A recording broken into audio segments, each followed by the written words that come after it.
मंगलम गाति मोगणी मंगलम कुंद कुंदाद्यो जैन धर्मोस्तु मंगलम सर्वमंगल मांगल्यम सर्वकल्याणकारकम प्रधानम सर्वधर्मानां जैनम जयतु शासनम जैनम जयतु शासनम। जय बोलो श्री अनंतानंद परम सिद्ध भगवान की, 1000 चिंतामणि पार्श्वनाथ भगवान की, परम पूज्याचार्य श्री आदि सागर जी महाराज की, परम पूज्याचार्य श्री शांति सागर जी महाराज की, परम पूज्या प्रथम गणनियारिका रत्न श्री 105 विजयमती माता जी की, जैन धर्म की, जिनवानी माता की, आर्या संग पृथु प्रधान गणनी विजया सती विंशते प्रोन्नत ज्ञान समुज्ज्वला कृतिधरा सीता समादर्शिका आदि सिंधु सुपट्ट शिष्य निकटे प्राप्ता गुणानेकधा आत्मध्यान तपोनुरक्त विमला कुर्वन्तु ते मंगलम कुर्वन्तु मे मंगलम कुर्वन्तु न मंगलम। आज हम विचार करेंगे कि वैयाव्रत कहते किसे हैं और वैयाव्रत कैसे करनी चाहिए। तत्वार्थ सूत्र में 2-3 उसका ही प्रकरण मैं लूँगी। तत्वार्थ सूत्र में लिखा है परस्परोपग्रहो जीवानाम, और क्या बताया, अनुग्रहार्थम सस्यादि सर्गोदानम, फिर विधि द्रव्य दातृपात्र विशेषा तद विशेष। ये मूल सूत्र हैं जिनके आधार पर हम गहराई से वैयाव्रत के अर्थ को समझ सकते हैं। परस्परोपग्रहो जीवानाम, हम नारा भी लगाते हैं, जियो और जीने दो, अहिंसा परमो धर्मः।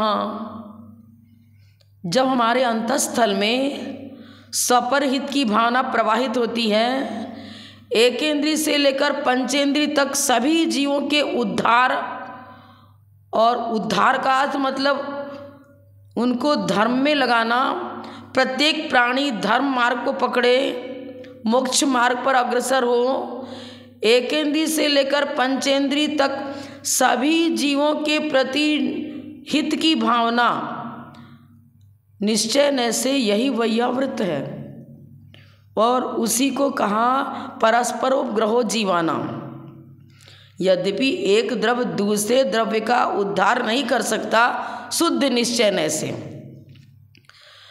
पर शुद्ध निश्चय न वस्तु स्वरूप की व्याख्या करता है। हित और अहित,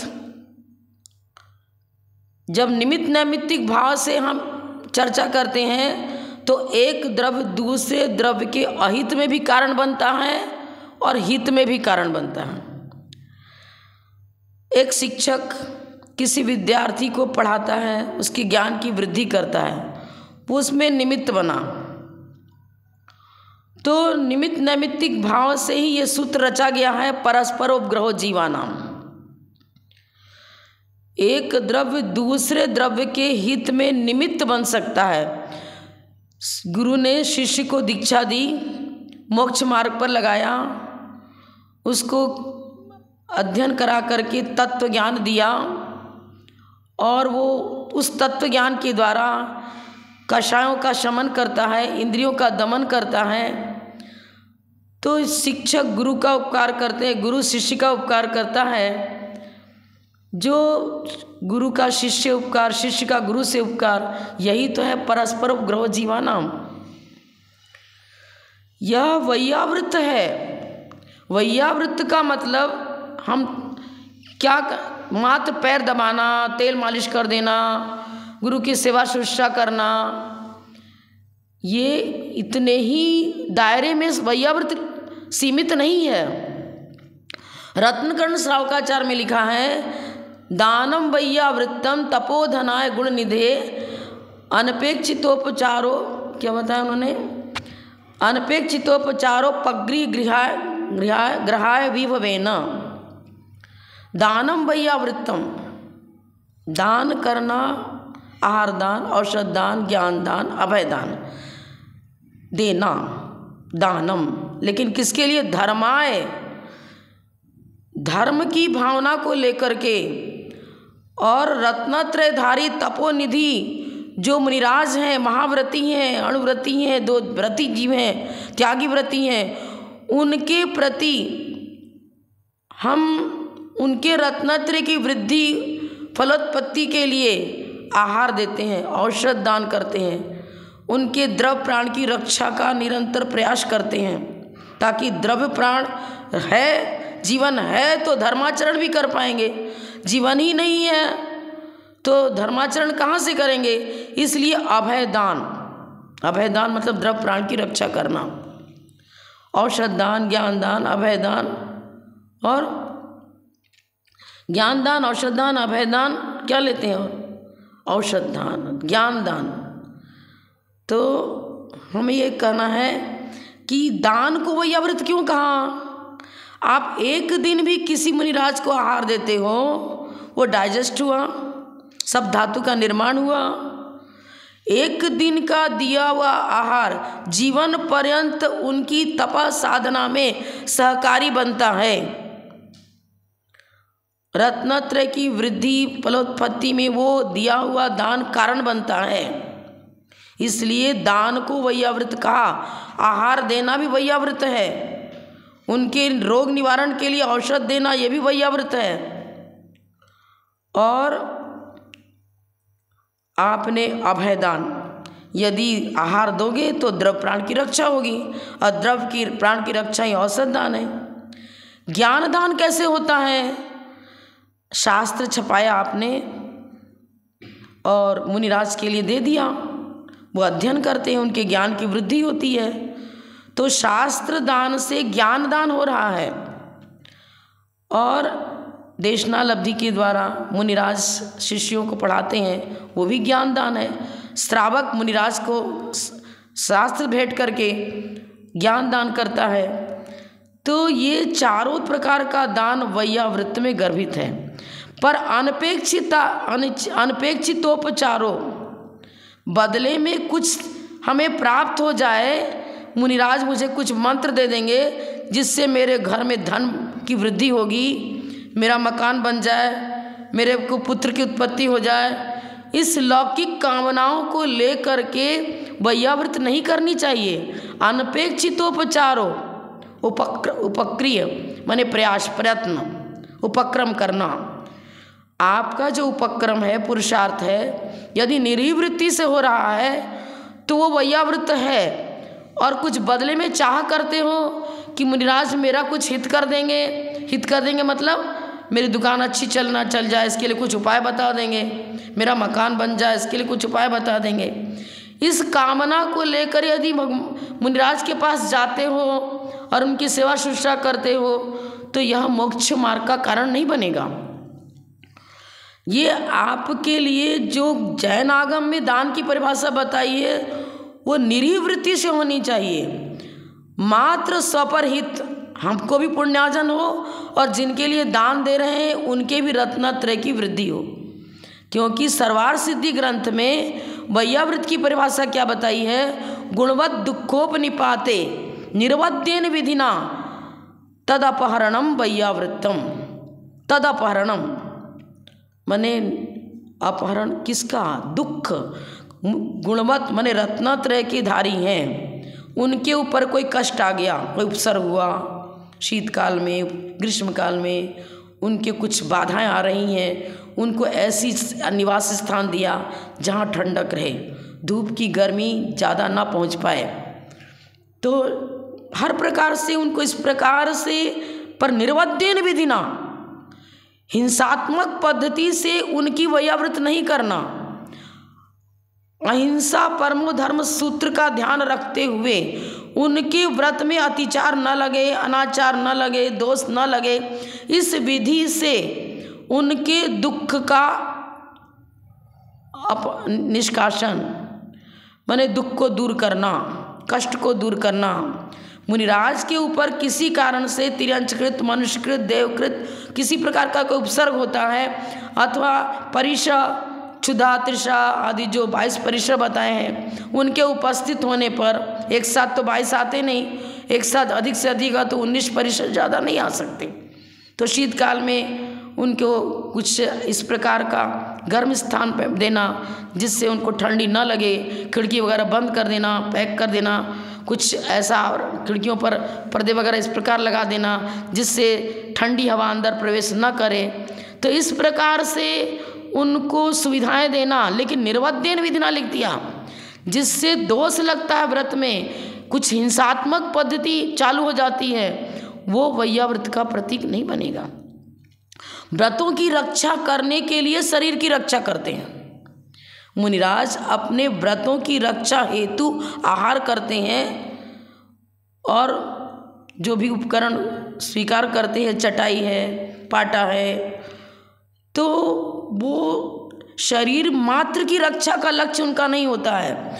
शरीर को इसलिए साधना है कि इस शरीर ही को ही धर्म साधन में हम निमित्त बनाते हैं। शरीर माध्यम खलु धर्म साधनम, शरीर की रक्षा यदि धर्म साधना के लिए हो रही है तो वैयाव्रत है।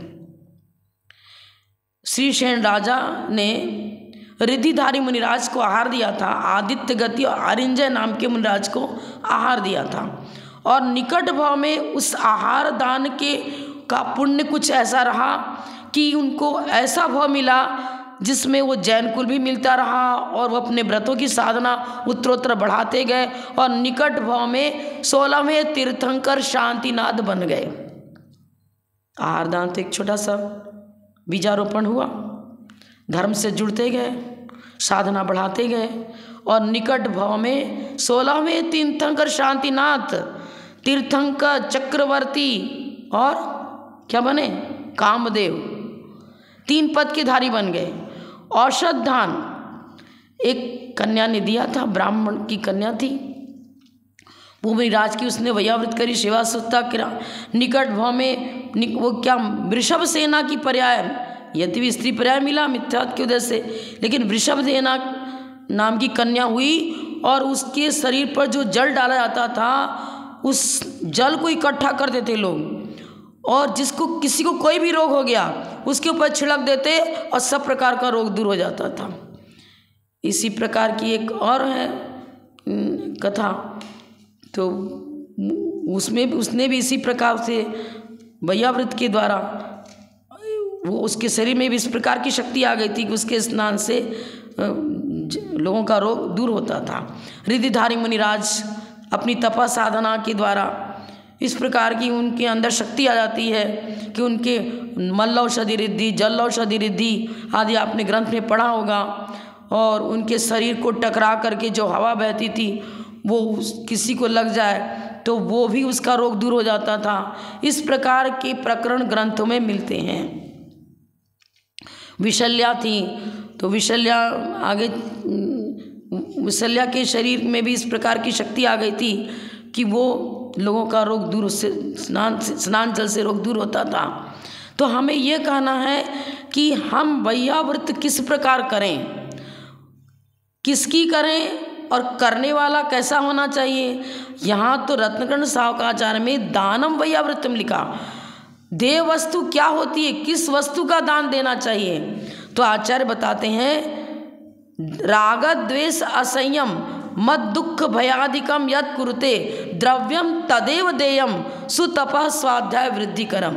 जिससे तप की वृद्धि होती है, बाह्य तप और अंतरंग तप दोनों वृद्धिंगत होता है, वही देय वस्तु है, देने योग्य है। आहार दान, औषध दान, ज्ञान दान, अभय दान। राग द्वेष असंयम, राग द्वेष और असंयम, फिर दुख भय आदि जिससे उत्पन्न न हो। अभी क्या करते हो, हमको तो आचार्य श्री विद्यासागर महाराज का संग चाहिए, हम मात्र उनकी वैयाव्रत करेंगे। एक कहता है मुझे तो मात्र तपस्वी सम्राट सन्मति सागर महाराज का संग चाहिए, तीसरा कहता है नहीं मुझे तो विराग सागर महाराज का संग चाहिए, कोई कहता है विमल सागर महाराज से दीक्षित ही साधु चाहिए, और नमो लोए सव्य साहुणम, इसके स्वरूप को भूल गए। नमो आईरियाणम में क्या ये भेद विवक्षा दी गई है इस महामंत्र में? दिगंबर साधु जो भी महाव्रती हैं वो किसी से भी दीक्षित हों, किसी भी परंपरा के हों, चाहे वो आदिसागर जी परंपरा हो, चाहे आचार्य शांतिसागर जी परंपरा हो, नमो आईरियाणम मंत्र में सभी आचार्य पूजनीय पूज्यता को लिए हुए हैं, सभी उपाध्याय सभी साधु नमो लोए सव्य साहुण में सम्मिलित हैं। भेद विवक्षा इस प्रकार देना, ये साधु आएंगे तो नगर में ही नहीं घुसने देंगे, हम कुछ नहीं देखेंगे, और वो साधु आएंगे तो हम सब चौका लगाएंगे, सबको आहार देंगे। क्या ये राग द्वेष नहीं है क्या?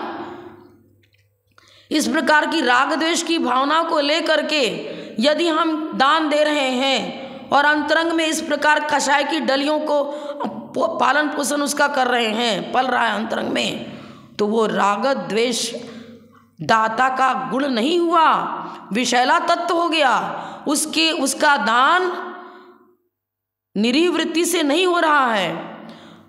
राग द्वेष की कड़ी को लेकर के जो हम दान देते हैं वो दान भले स्वर्ग का कारण बन जाए, लेकिन वीतराग परिणति के बिना न मोक्ष हुआ और न हो सकता है। वीतरागता यही है कि हम नमो आईरियाणम में भूत भविष्यत वर्तमान सभी आचार्य जो 36 मूल गुण के धारी हैं, जो तपा साधना कर रहे हैं, पीछी कमंडल धारी हैं, दिगंबर वेशधारी हैं, हमारे पास मति ज्ञान शुद्ध ज्ञान है, अवधि ज्ञान मना परे ज्ञान केवल ज्ञान नहीं है। हम क्या उनका परीक्षण करेंगे कि ये द्रव्यलिंगी है कि भावलिंगी है? हमें तो पीछी कमंडल देखना, निर्ग्रंथ वेश देना। कुंद आचार्य लिखते हैं, क्या वो लिखते हैं? भुक्ति मात्र प्रधाने तू का परीक्षा साधु नाम ते संतो असंतो वा गेही दाने न शुद्धति। क्या बताया उन्होंने? वो संत है कि असंत है? हमारे पास कोई थर्मामीटर नहीं। हमें तो मति ज्ञान शुद्ध ज्ञान है, इंद्रियजन्य ज्ञान है। अंतरंग में किसका साय की बंध विच्युति हो गई, किसकी उदय विच्युति हो गई, किसकी सत्ता है किसकी नहीं है, ये हम नहीं जान सकते। आगम के आधार पर इसकी चर्चा गुण स्थानों के रूप में जो की गई है, पर उन स्थानों की परख मति ज्ञान से नहीं हो पाएगी। शुद्ध ज्ञान से होगा तो अनुमान जो भी हम लगा रहे हैं वो अनुमान आभास भी हो सकता है, यथार्थ नहीं भी हो सकता है। इसलिए कुंद आचार्य लिखते हैं, आपका काम तो आहार देना है। अरे पशु पक्षियों को भोजन करा देते हो, शादी विवाह में आप सबको निमंत्रित करते हो, तो वहाँ क्यों निमंत्रित किया? परीक्षा करते कि सम्यक दृष्टि है तो मैं उसको विवाह अपने पुत्र के विवाह में बुलाऊंगा, नहीं तो नहीं बुलाऊंगा। क्या कर रहे हो आप? शादी विवाह में रात्रि भोजन भी दे रहे हो, आलू भी खिला रहे हो, और एक तरफ गीत गाते हो कि अमुक संग आएगा तो हम उसको एक्सेप्ट करेंगे, स्वीकार करेंगे, नहीं तो दूसरा तो हम नहीं जानते। क्या कर रहे हो आप? राग द्वेष, क्या ये राग द्वेष अनंतानबंधी कषाय में सम्मिलित नहीं हो जाएगा क्या?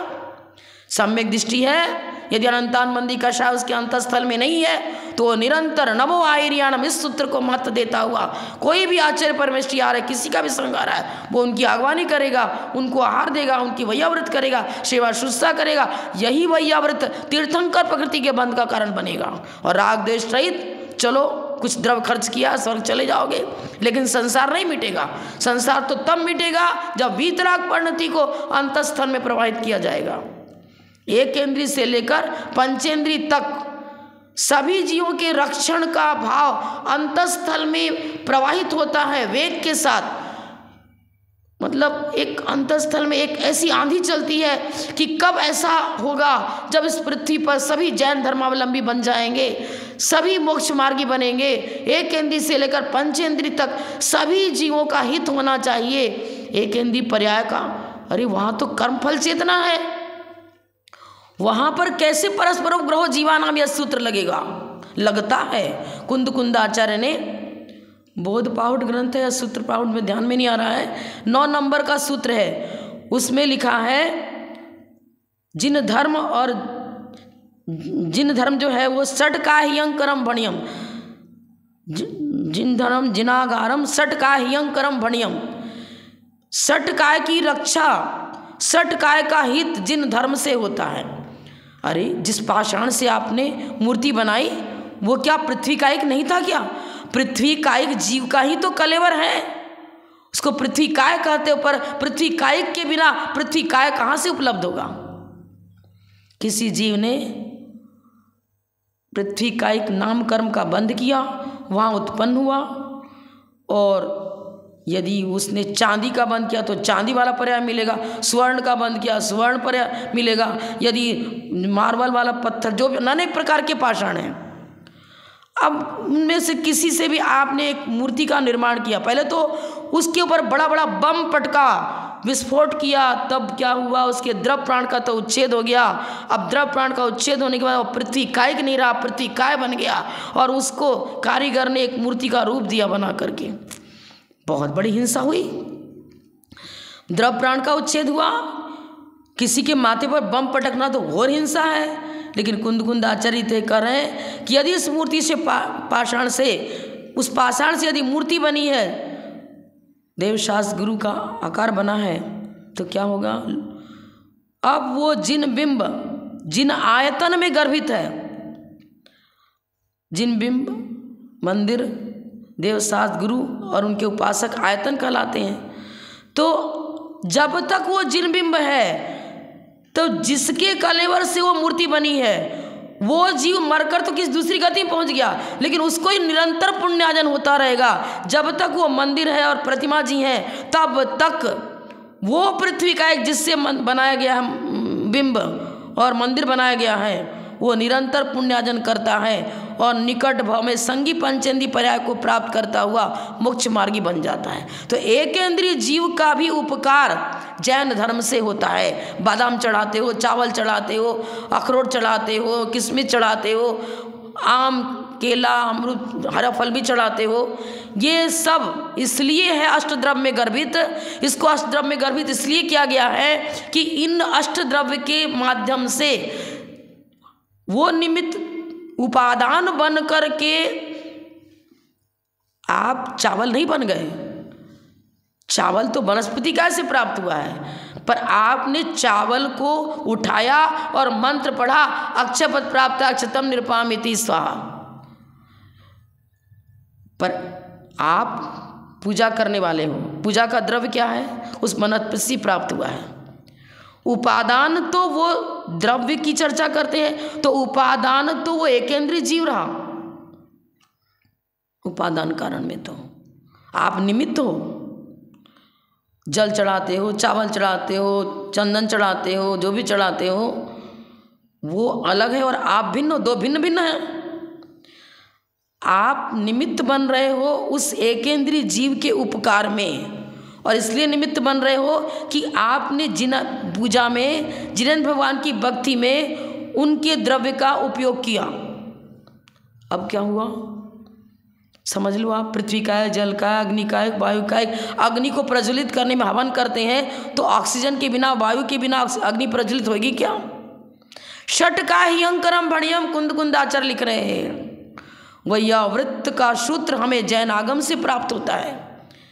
एक इंद्रिय से लेकर पंचेंद्रिय तक सभी जीवों के हित की भावना जब अंतस्थल में प्रवाहित होती है, तो निश्चय ने कहता है यही भावना तो वैयावृत्त है, यही भावना वैयावृत्त है। किसी जीव को हमारे निमित्त से कष्ट नहीं पहुंचना चाहिए। हम किसी के दुखोत्पत्ति में निमित्त न बने, पर रत्नत्रय की उत्पत्ति वृद्धि फलोत्पत्ति में यदि कुछ कष्ट हो रहा है तो उसको हमारे आचार्यों ने अहिंसा का रूप दिया है। केस रोज करते तो क्या दुखता नहीं है क्या? तो हिंसा हो गई क्या?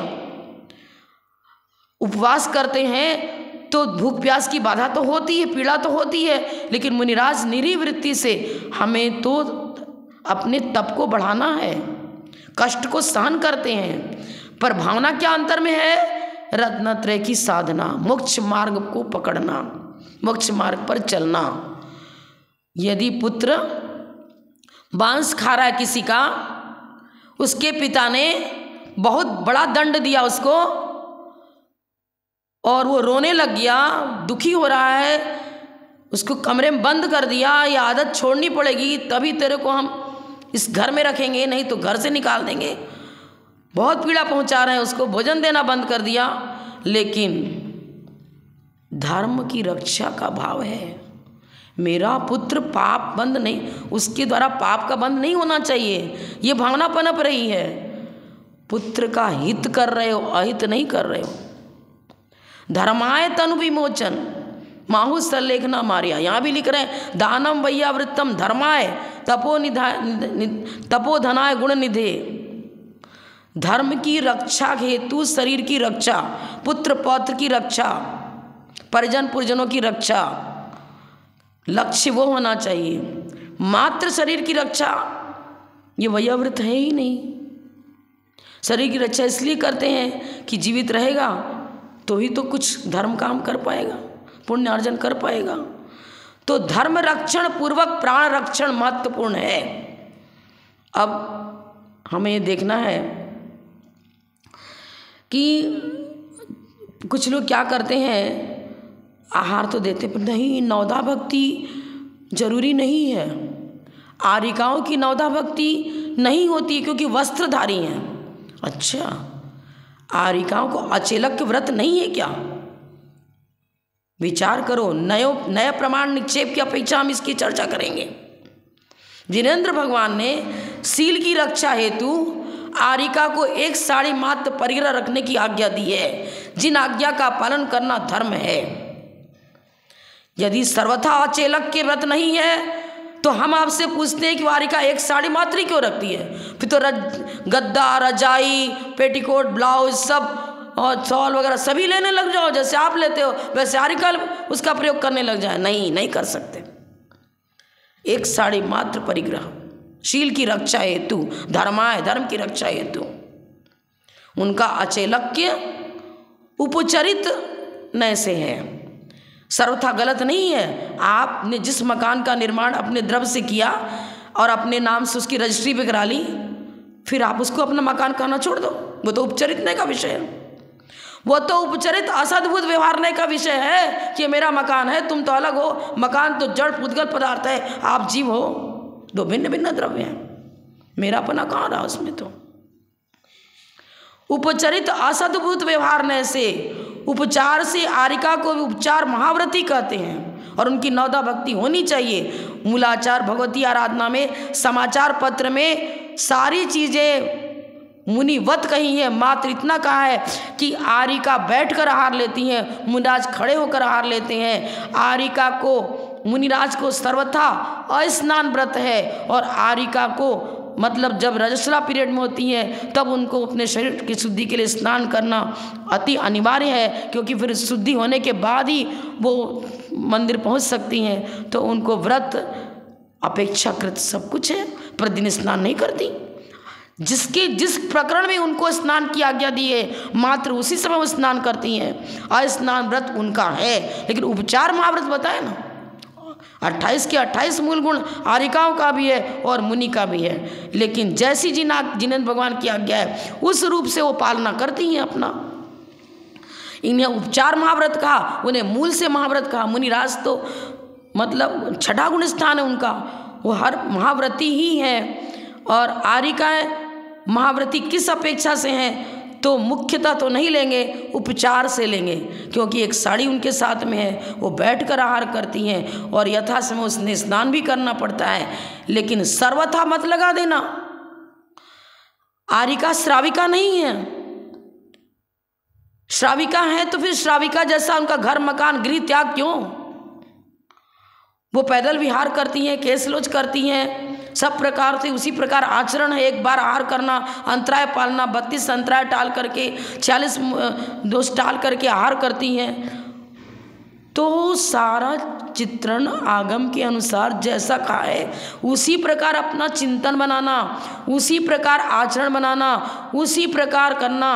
आगम विधि से यदि मेरा सारी चर्या चल रही है तो वह व्रत है, और आगम विधि का उल्लंघन करते हुए परंपरा रूढ़ी को लेकर के जो हमारा चिंतन बनता है वो वैयाव्रत करते हुए भी कड़ाव भर दूध है पर एक विष डाल दिया, अब वो दूध पौष्टिक नहीं रहा, विषाक्त हो गया। प्राणों का नाश करने में कारण बन जाएगा। इसी प्रकार ये मेरे गुरु, ये तेरा गुरु, ये आर्य का तो हम ठीक है, ये ठीक नहीं है। अरे तेरे पास कौन सा ऐसा अवधि ज्ञान प्रकट हो गया जिससे तू जान सकता है, गुण स्थानों की कक्षा एग्जैक्ट दे सकता है। कुंद आचार्य क्या कहते हैं, ते संतो असंतो वा, वो संत है कि असंत है ये मेरे ज्ञान का विषय नहीं है, क्योंकि मैं तो मध्य ज्ञान शुद्ध ज्ञान का धारी हूँ। श्रुत ज्ञान परोक्ष ज्ञान है, उनके गुण स्थानों का प्रत्यक्षीकरण अवधि ज्ञान से हो सकता है, मध्य ज्ञान शुद्ध ज्ञान से नहीं हो सकता। मनापरे ज्ञान के द्वारा हम उनके मन में क्या चल रहा है, उनके मन के अंदर किस प्रकार की परिणति गुण स्थान के अनुकूल है या नहीं है, हम कैसे जान सकते? नहीं जान सकते। केवली भी हम नहीं हैं। परीक्षक कैसे बन गए? हमारे अंदर परीक्षण करने की योग्यता नहीं है। एक चौथी क्लास का विद्यार्थी बीए की परीक्षा का जो क्वेश्चन है उसको सॉल्व करने बैठ जाए और एग्जाम माने परीक्षा लेने के लिए परीक्षक बन जाए तो उनकी कॉपी का परीक्षण सही कर पाएगा क्या? आंसर जान ही नहीं पाएगा कि आंसर सही है कि गलत है। योग्यता ही नहीं है, क्योंकि चौथी क्लास का विद्यार्थी वो तो। हम चतुर्थ गुण स्थानवर्ती अब चतुर्थ गुण स्थान होकर के भी कोई व्यक्ति मुनिराज की परीक्षा करने लगे कि छठे गुण स्थानवर्ती है कि नहीं है। अरे तेरा चिंतन, तू स्वयं मिथ्यात्व की भूमिका में जा रहा है, अयोग्य कार्य कर रहा है। जिन्हें भगवान की आज्ञा आपके लिए इस प्रकार नहीं है। आप अपने गुण स्थान के अनुसार आपको श्रावक धर्म क्या बताया? दानम पूया मुखम सावय धम्मो। मुनिराज का परीक्षण करके उनको आहार दो, कहाँ पुस्तक में लिखा? जरा देख, बताना कहीं से कोई भी लाइन बता दो, है ही नहीं ऐसा।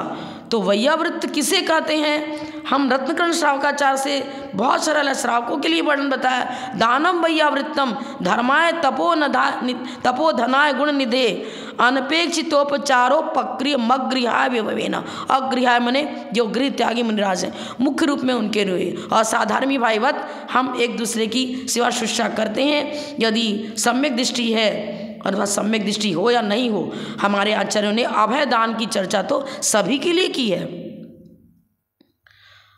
और पक्षियों को भी देते हैं। तो क्या वो पक्षी जो त्रिअंश पर्याय में पढ़े सबके सब सम्यक दृष्टि है क्या? क्वचित कोई सम्यक दृष्टि हो सकता है, लेकिन अधिकांश तो मिथ्यात्व में पड़े हुए हैं। लेकिन नहीं, जीव दया, दया धर्म का मूल है। अभय दान महादान है।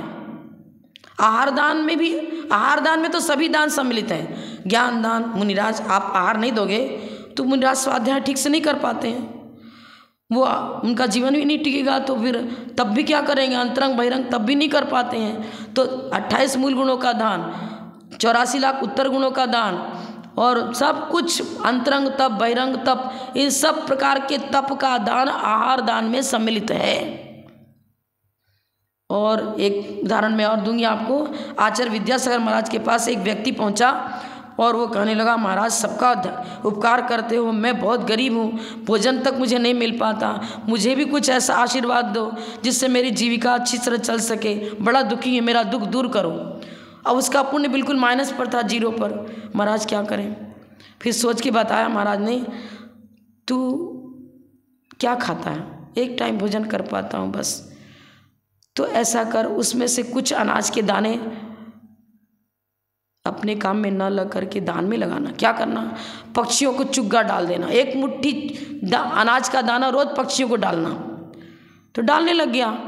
अब क्या हुआ, उसकी कोई ज़मीन पुरानी गांव में पड़ी होगी और करोड़ों में वो ज़मीन बिक गई और बड़ा शेड बन गया। लो, वो ये है गुरुओं का आशीर्वाद, फलित होता है। पुण्य कम से कम 1 अंक पर तो रहे। पुण्य ही नहीं है, 0 पर है तो 100 0 रख दो, 0 ही रहेगा वो तो। दान पुण्य करते रहो। कुपात्र सुपात्र और अपात्र की चर्चा करिए, इसकी चर्चा हम कल करेंगे क्योंकि समय हो चुका है। इतने कह के विराम लेती हूँ। जब बोलो परम पूज्य अपतम गणनीय रत्न श्री 105 विजयमती माता जी की जय। जय हिंद। धर्म